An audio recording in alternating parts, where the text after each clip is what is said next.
आप देख रहे हैं खबरदार 24.com। श्री राजीव तरारा महोदय, आपने मुझे विकसित भारत विकसित उत्तर प्रदेश विजन डॉक्यूमेंट 2047 पर बोलने का अवसर दिया। इसके लिए मैं आपका हृदय से आभार व्यक्त करता हूँ। इस विशेष सत्र के लिए मैं माननीय मुख्यमंत्री जी का, आदरणीय संसदीय कार्य मंत्री जी का हृदय से आभार व्यक्त करता हूँ। देश के प्रधानमंत्री आदरणीय नरेंद्र मोदी जी सबका साथ, सबका विकास, सबके विश्वास और सबके प्रयास के द्वारा विकसित राष्ट्र बनाने के लिए संकल्पित होकर उत्तर प्रदेश संकल्पित होकर लगे हुए।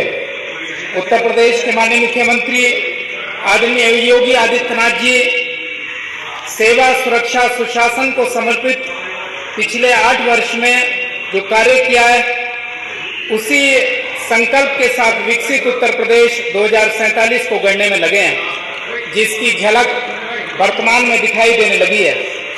माननीय अध्यक्ष जी, हमारा उत्तर प्रदेश प्राकृतिक, सांस्कृतिक एवं आध्यात्मिक रूप से प्राचीन काल से संपन्न रहा है। हमारे प्रदेश पर भगवान की महान कृपा रही है।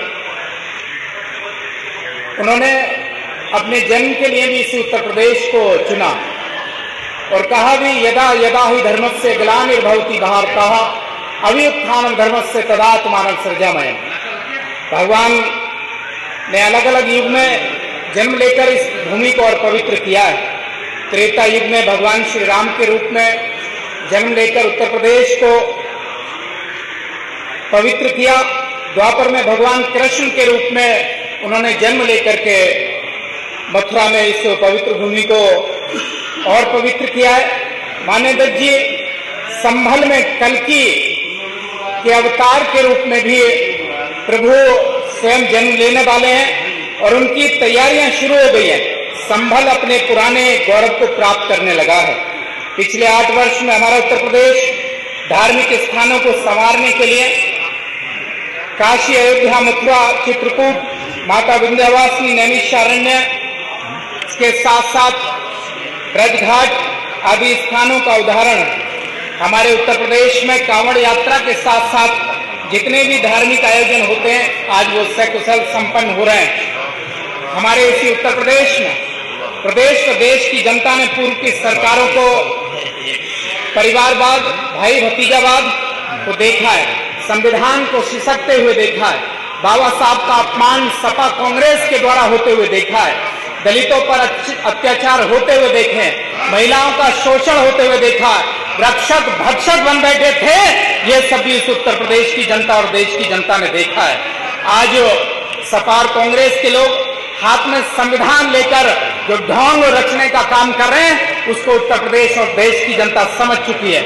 इसलिए मैं कहना चाहता हूं कि हमारी 2027 में भी भारतीय जनता पार्टी की सरकार आएगी। 32, 37, 42 और 47 में भी विकसित उत्तर प्रदेश के साथ साथ विकसित राष्ट्र बनेगा।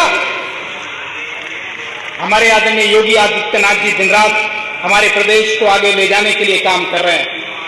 2014 से लेकर वर्तमान समय तक, 2014 से वर्तमान समय तक केंद्र की सरकार आदरणीय नरेंद्र मोदी जी के नेतृत्व में और उत्तर प्रदेश की सरकार आदरणीय योगी आदित्यनाथ जी के नेतृत्व में अंत्योदय के प्रणेता पंडित दीनदयाल उपाध्याय जी के विचार पर कार्य कर रही है। बाबा साहब के समरसता के विचार, सबका साथ, सबका विकास, सबके विश्वास को लेकर आगे बढ़ रही है।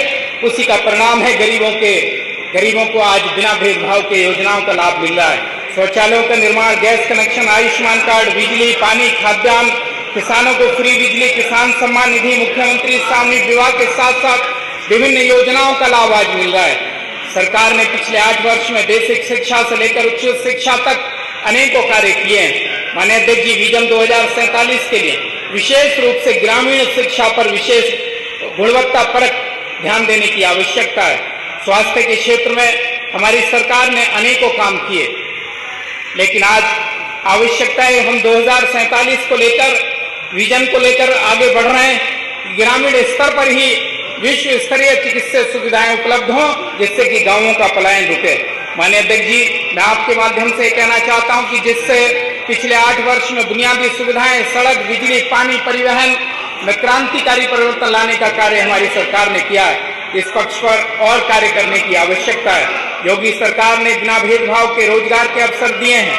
एक जनपद एक उत्पाद के माध्यम से भी रोजगार उपलब्ध कराने का काम किया है। माननीय अध्यक्ष जी, 25 करोड़ के इस उत्तर प्रदेश में जनसंख्या नियंत्रण की बहुत आवश्यकता है।